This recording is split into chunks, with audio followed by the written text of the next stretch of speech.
নমস্কার, বাঙালির পেট পূজা চ্যানেলে আপনাদের সকলকে জানাই স্বাগত। আমরা অনেকে কিন্তু টক ডাল খেতে পছন্দ করি, তাই কখনো বা আম দিয়ে কখনো বা আমড়া দিয়ে টক ডাল রান্না করে খেয়ে থাকি। আজকে আমি একটা সুন্দর ফল দিয়ে টক ডাল তৈরি করে আপনাদের সঙ্গে শেয়ার করছি। সেটা হলো করম চা দিয়ে টক ডাল। করম চা দিয়ে টক ডাল খেতে কিন্তু অত্যন্ত টেস্টি হয়। তো বন্ধুরা দেখতে থাকুন আমি কিভাবে করম চা দিয়ে টক ডালটা তৈরি করছি। করম চা দিয়ে টক ডাল রান্না করার জন্য আমি এই করম চাগুলো নিয়েছি। অনেকগুলো করম চা আছে। টক ডালটা রান্না করতে এতগুলো লাগবে না, আমার যে কটা লাগে সে কটা নিয়ে নেব। এই করম চাগুলো আমার এক দিদি আমাকে ভালোবেসে পাঠিয়ে দিয়েছে। গতবার সেই দিদি বাড়ি থেকেই আমি করম চা ফল নিয়ে এসে আপনাদের সঙ্গে চাটনি তৈরি করে শেয়ার করেছিলাম। তো এবার আর যাওয়া হয়নি। দিদি বললো যে আমি তো ভালোই খাই করম চা, তাই আমার জন্য পাঠিয়ে দিয়েছি। করম চা দিয়ে টক ডাল রান্না করার জন্য মুসুরির ডাল নিয়েছি। এই মুসুরির ডালটা দিয়ে করম চা টক ডাল রান্না করব। আপনারা ইচ্ছে করলে মটর ডাল দিয়েও রান্না করতে পারেন, তবে আমার কাছে মুসুরির ডাল দিয়ে বেশি ভালো লাগে, তাই আজকে আমি মুসুরির ডাল দিয়ে রান্না করছি। তো টক ডালটা রান্না করার জন্য আমি 150 গ্রাম মুসুরির ডাল নিয়েছি। এই মুসুরির ডালটা প্রথমে সেদ্ধ করে নিতে হবে। আমি মুসুরি ডালটা সেদ্ধ করার জন্য গ্যাস ধরিয়ে কড়াইতে করে জল চাপিয়ে দিচ্ছি। জলের পরিমাণটা একটু বেশি করে দিয়েছি। কড়াইয়ের জলটা গরম হয়ে গেছে। এবার ডালগুলো কড়াইয়ের মধ্যে দিয়ে দিতে হবে। আমি কিন্তু যে কোনো ডালই রান্নার আগে ধুয়ে নিই। এখান থেকে কয়েক হাতা গরম জল তুলে নিয়ে তারপর ডালটা আমি ধুয়ে নিচ্ছি, তাহলে ডালটা খুব তাড়াতাড়ি সেদ্ধ হয়। আর ঠান্ডা জলে ধুয়ে নিলে ডালটা সেদ্ধ হতে একটু সময় লাগে। ডালের মধ্যে একটা পাউডারের মতো কিছু মেশানো থাকে, যাতে ডালের মধ্যে কোনো পোকা না ধরে, তাই ডালটা রান্নার আগে সবসময় কিন্তু ধুয়ে নিয়ে রান্না করতে হয়। গরম জল দিয়ে দুবার ডালগুলো ধুয়ে নিয়েছি। এবার ডালগুলো কড়াইয়ের মধ্যে দিয়ে দিচ্ছি। ডালগুলো কিছুক্ষণ ফোটার পর ডালের মধ্যে ফেনা হয়েছে, এই ফেনাগুলো ফেলে দিতে হবে।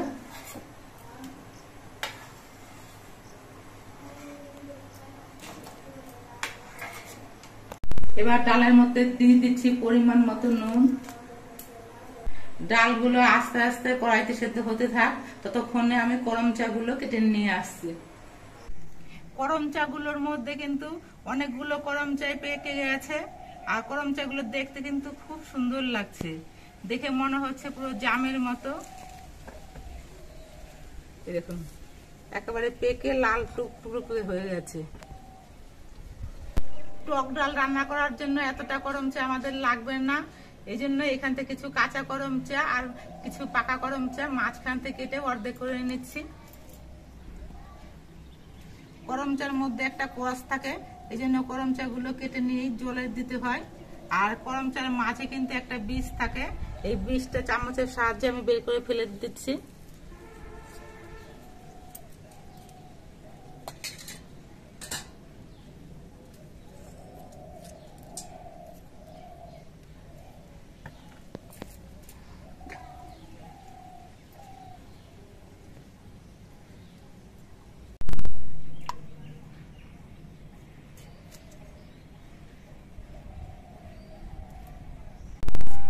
আমাদের বাড়ির আশেপাশে আর কোনো করম চা গাছ নেই।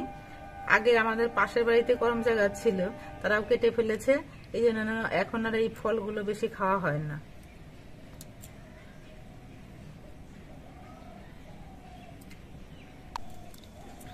এই করম চা ফল আমরা শুধু শুধু মাখিয়ে নিয়ে খেতে পারি, নুন লঙ্কা দিয়ে কাসন্দ দিয়ে মাখালে খেতে কিন্তু হেভি লাগে। এছাড়া আচার করে খেতে পারি, চাটনি রান্না করে খেতে পারি, বিভিন্নভাবে কিন্তু এই করম চা ফলগুলো খাওয়া যেতে পারে। তবে এই ফলগুলো ভীষণ টক হয়। আমি 150 গ্রাম ডাল রান্না করছি, তাই ডালের পরিমাণটা কিন্তু খুব একটা বেশি হবে না। এর মধ্যে যদি অনেকগুলো করম চা দেওয়া হয় তাহলে কিন্তু ডালটা বেশি টক হয়ে যাবে। এই জন্য যতটা পরিমাণ করম চা লাগবে ততটা পরিমাণ আমি কেটে নিয়েছি। এত পাকা পাকা করম চা কাটতে গিয়ে আমার ভীষণ লোভ লাগছে, তার জন্য শুধু শুধু একটা করম চা খেয়ে দেখছি।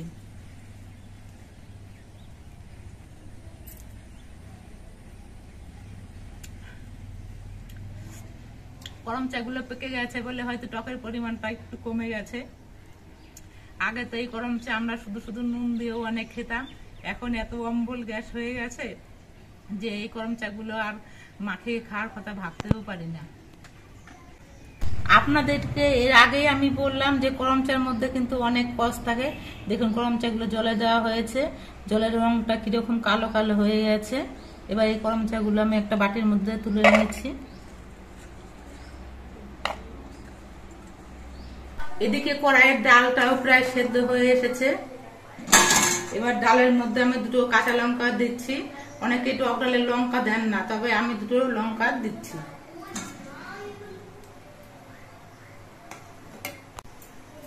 মুসুরির ডালটা সেদ্ধ হয়ে গেছে। এবার হাতের পেছনটা দিয়ে একটুখানি আমি ঘুটে দিচ্ছি। ডালটা ঘুটে দিলে পরে জলের সঙ্গে বেশ ভালো মতো মিশে যায়, ডালটা খেতে ভালো হয়। এবার এই ডালটা আমি একটা গামলার মধ্যে নামিয়ে নিচ্ছি। টক ডাল কিন্তু একটু পাতলা পাতলাই খেতে ভালো লাগে, ডালটা একটু ঘন হয়ে গেছে, তার জন্য আমি কড়াইয়ের মধ্যে অল্প একটু জল গরম করে নিয়েছি। এবার এই গরম জলটা ডালের মধ্যে মিশিয়ে দিচ্ছি। এবার এই ডালের মধ্যে অল্প একটু হলুদের গুঁড়ো দিচ্ছি। এবার ডালটা সম্বার দেব, তার জন্য কড়াইটা আবার গ্যাসে বসিয়ে নিয়ে গরম করে নিয়েছি। এবার দিয়ে দিচ্ছি সরষের তেল। তেলটা গরম হয়ে যাওয়ার পর এর মধ্যে দিয়ে দিচ্ছি দুটো শুকনো লঙ্কা। আর টক ডালে কিন্তু সর্ষে সম্বার দিলে খেতে বেশি ভালো লাগে, তার জন্য দিয়ে দিচ্ছি কিছু পরিমাণ সর্ষে।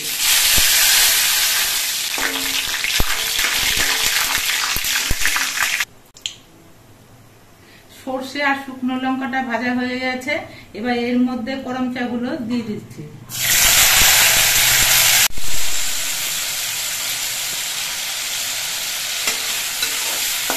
গরম চাগুলো মিনিট দিয়ে ভেজে নিয়েছি। এবার এর মধ্যে আমি ডালটা সম্বার দিচ্ছি।